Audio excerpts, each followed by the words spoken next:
साथियों नमस्कार। साथियों, राष्ट्रीय शिक्षा नीति 2020 के अंतर्गत उल्लास नव भारत साक्षरता कार्यक्रम के अंतर्गत 15 वर्ष से अधिक उम्र के असाक्षरों को 100% साक्षर किए जाने का लक्ष्य प्राप्त हुआ है। साथियों, 15 वर्ष से अधिक आयु वर्ग के असाक्षरों का चिन्हांकन करने के पश्चात स्वयंसेवी शिक्षक व असाक्षरों की एंट्री उल्लास ऐप में किया जाना है।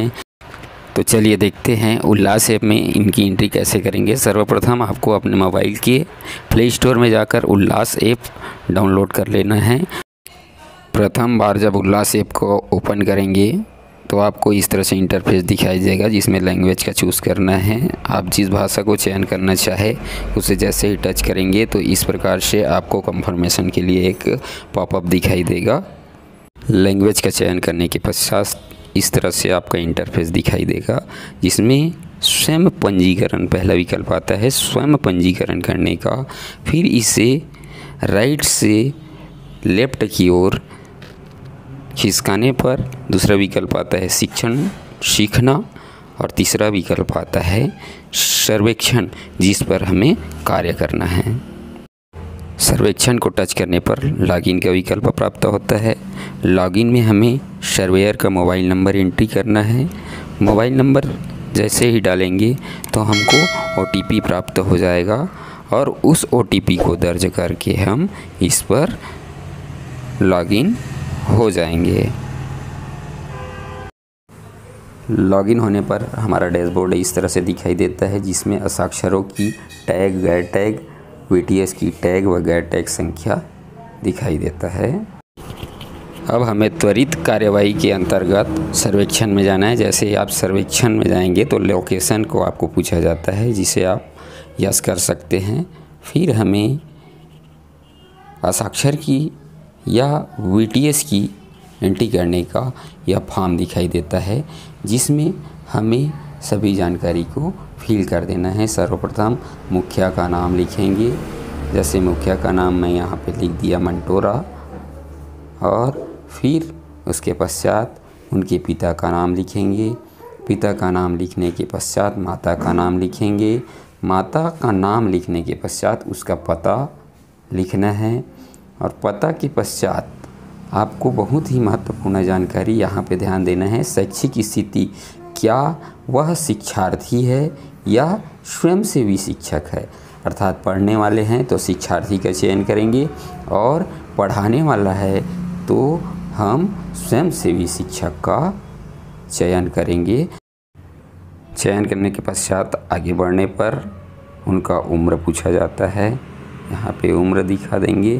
फिर मोबाइल नंबर पूछा जाता है, जिसे हमें दर्ज कर देना है।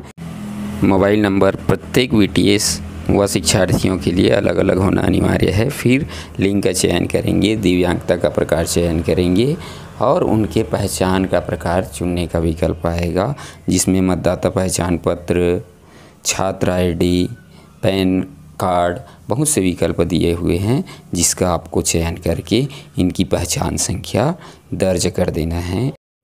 इस प्रकार से हमें यहाँ पर उनका पहचान का क्रमांक जो भी हम चयन किए हैं, पैन नंबर, मतदाता पर्ची, जिसका भी चयन किए हैं उसका क्रमांक डाल देना है। फिर यहाँ पे जाति वर्ग की श्रेणी का चयन करना है। फिर उनके व्यवसाय का चयन किया जाना है।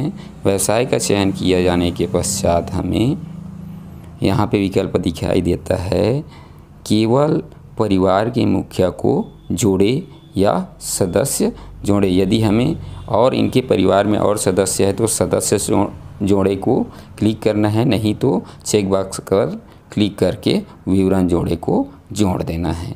इस प्रकार से यह आपका एंट्री पूर्ण हो जाएगा। जब एंट्री पूर्ण हो जाएगा तो यह गैर टैग में दिखाई देने लग जाएगा। इस तरह से सर्वेक्षण में जाकर बारी बारी से हम सभी का फॉर्म फिलअप करेंगे और सभी को जोड़ देंगे। फिर यदि हम उसे देखना चाहे तो रिकॉर्ड प्रतिबंधित करे को क्लिक करना है। जैसे ही हम रिकॉर्ड प्रतिबंधित को क्लिक करते हैं तो जितने भी संख्या हम जोड़े रहेंगे वह यहाँ पे दिखाई देने लग जाएगा। यदि एडिट करना है तो एडिट के विकल्प को टच करेंगे और उसको अध्ययन कर देंगे तो वह पुनः इनकी जानकारी अद्यतन हो जाएगी। अब पुनः नाम को टच करने पर एडिट के बगल में डिलीट का सिंबल दिया हुआ है, जिसे टच करने पर यह हमारे रिकॉर्ड से पूर्णतः डिलीट हो जाएगा। इस तरह सभी हस्ताक्षरों एवं स्वयंसेवी शिक्षकों का पंजीयन किया जाना है। उम्मीद करता हूँ साथियों यह वीडियो आपके उपयोग का होगा।